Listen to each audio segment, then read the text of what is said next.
اور فرمایا کہ یہ سب کچھ اللہ کی مدد سے ہوا. ینصر من یشاء، وہ جس کی چاہے مدد فرمائے، اور اللہ اپنے وعدے کے خلاف نہیں کرتا، لیکن اکثر لوگ یہ جانتے نہیں. پھر فرمایا کہ یہ لوگ کیا سمجھتے ہیں کہ دنیاوی زندگی کا جو ظاہر ہے یہی سب کچھ ہے، اور آخرت سے یہ غافل ہیں.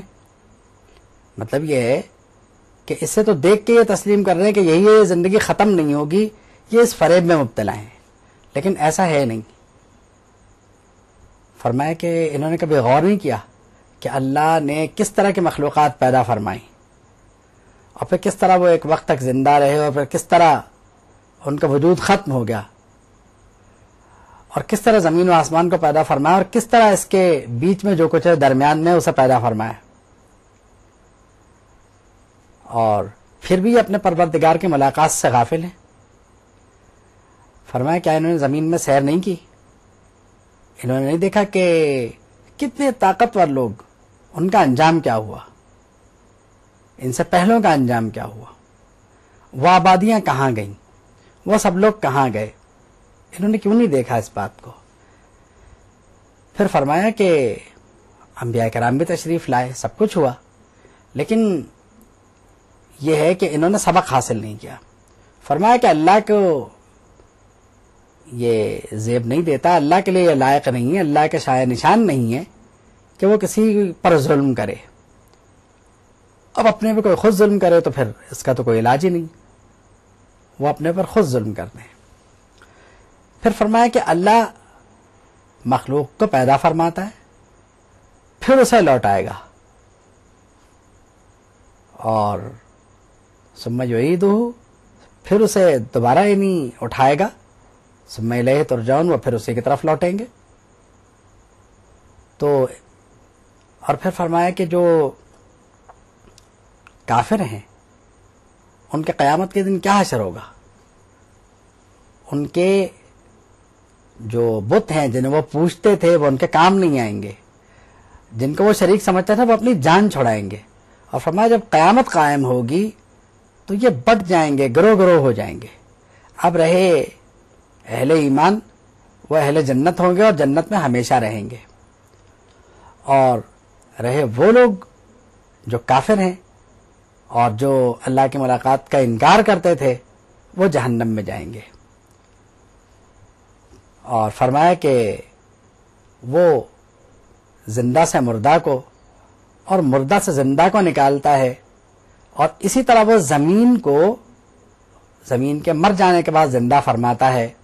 وَكَذَلِكَ تُخْرَجُونَ، اور اسی طرح وہ تم کو نکالے گا، تم بھی زمین سے اسی طرح باہر آؤ گے. یہ دلائل ہیں اصل میں حشر اجساد پر، یعنی مرنے کے بعد جی اٹھنے پر. اس کے بعد چھٹے رکوع میں اللہ رب العالمین نے یہ فرمایا کہ اس نے تمہیں مٹی سے پیدا فرمایا، پھر تم بشر ہو کر زمین میں پھیل گئے،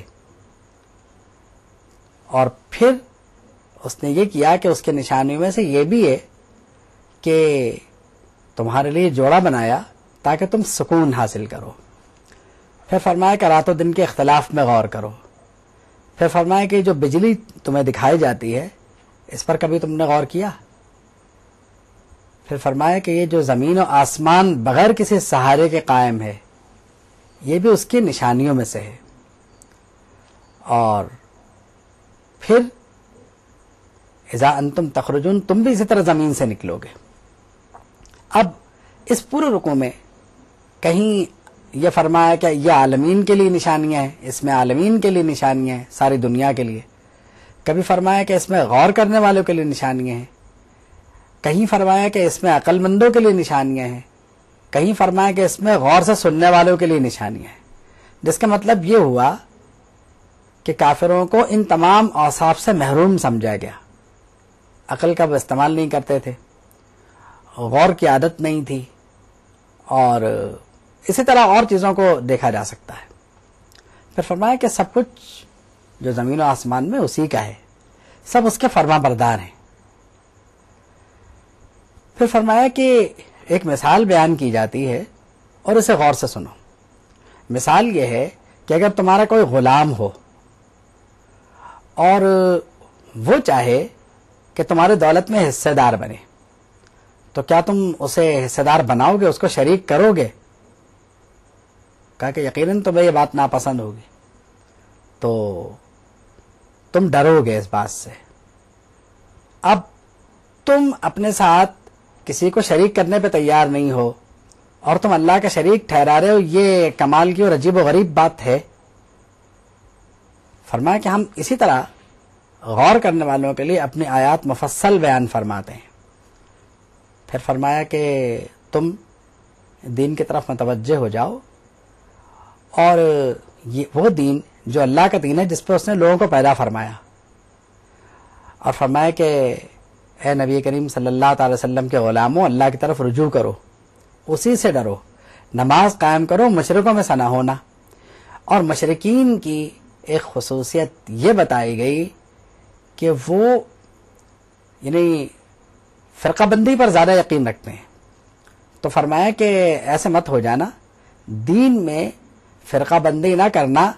ان کی صورتحال تو یہ ہے کہ ہر ایک اپنے فرقے پہ خوش ہے، کل حزب بما لدیہم فرحون، جو ان کے پاس ہے وہ اس پہ خوش ہیں، یعنی ہر ایک جو اپنے گروہ پہ خوش ہے۔ پھر فرمایا کہ انسان کی حالت یہ کہ جب اسے کوئی تکلیف پہنچے تو وہ نا امید ہو جاتا ہے،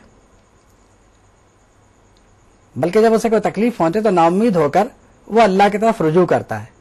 پھر جب اسے وہ اپنی رحمت میں سے کچھ دے دیتا ہے، یعنی رحمت کا مزہ چکھ لیتا ہے، تو پھر وہ سرکش ہو جاتا ہے، مشرک ہو جاتا ہے۔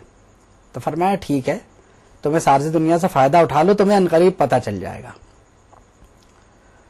اور اس کے بعد پھر وہی بات کہ جب ہم اسے اپنی رحمت سے کچھ دے دیں تو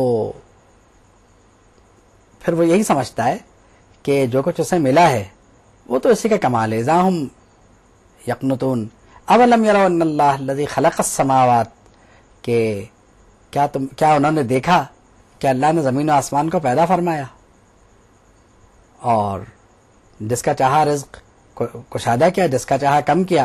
اس میں ایمان والوں کے لیے نشانی ہے۔ پھر فرمایا کہ حقداروں کو، مسکینوں کو اور رشتہ داروں کو اور مسافروں کو ان کے حق دو، اس سے یعنی تمہارے مال میں کمی نہیں آئے گی، ان کی مدد کرو۔ پھر سود کی مذمت کرتے ہوئے فرمایا کہ سود سے مال بڑھتا نہیں ہے، اس سے مال گھٹتا ہے۔ پہلے والوں کو مفلحون فرمایا گیا، یعنی وہ لوگ جو ہیں جو یتیموں کو اور مسکینوں کو دیتے ہیں وہ مفلحون میں کامیاب لوگ ہیں۔ ان کو فرمایا کہ تم یہ گمان نہ کرنا کہ اس سے مال بڑھ جائے گا، اس سے مال تمہارا کم ہو جائے گا۔ پھر فرمایا کہ وہی اللہ ہے جو تمہیں پیدا کرتا ہے، تمہیں رزق دیتا ہے اور پھر تمہیں موت دے گا اور پھر تمہیں یعنی اٹھائے گا۔ تو کیا تمہارے شرکاء کے پاس بھی ایسی کوئی بات ہے، یعنی ایسا ان میں سے کوئی ایسا کر سکتا ہے؟ لیکن اللہ رب العالمین شریک سے اور اللہ تعالیٰ جو ہے وہ ان صفات سے پاک ہے جو مشرکین یعنی اس کے بارے میں ظاہر کرتے ہیں۔ پھر فرمایا کہ یہ جو آپ دیکھتے ہیں کہ آئے دن اس دنیا کے مسائل پیدا ہوتے ہیں، طرح طرح کی مشکلات آتی ہیں، فرمایا خشکی اور تری میں فساد ظاہر ہو گیا، اور وہ کس لیے ہوا کہ انسان کے اعمال کے سبب، تاکہ ہم اس کو جو ہے اس کے عمل کا مزہ چکھائیں، تاکہ وہ رجوع کرے ہماری طرف۔ یعنی یہ مصیبتیں بھی اس لیے آتی ہیں کہ ہم اللہ کی طرف رجوع کریں۔ فرمایا جس نے کفر کیا اس کے کفر کا وبال اسی پہ ہے، اور جس نے نیک عمل کیا تو نیک عمل اس کا اسی کے لیے ہے۔ اور یہ کیوں ہے؟ تاکہ اسے بدلہ دیا جائے اس کے نیک اعمال کا جو اس نے کیے ہیں،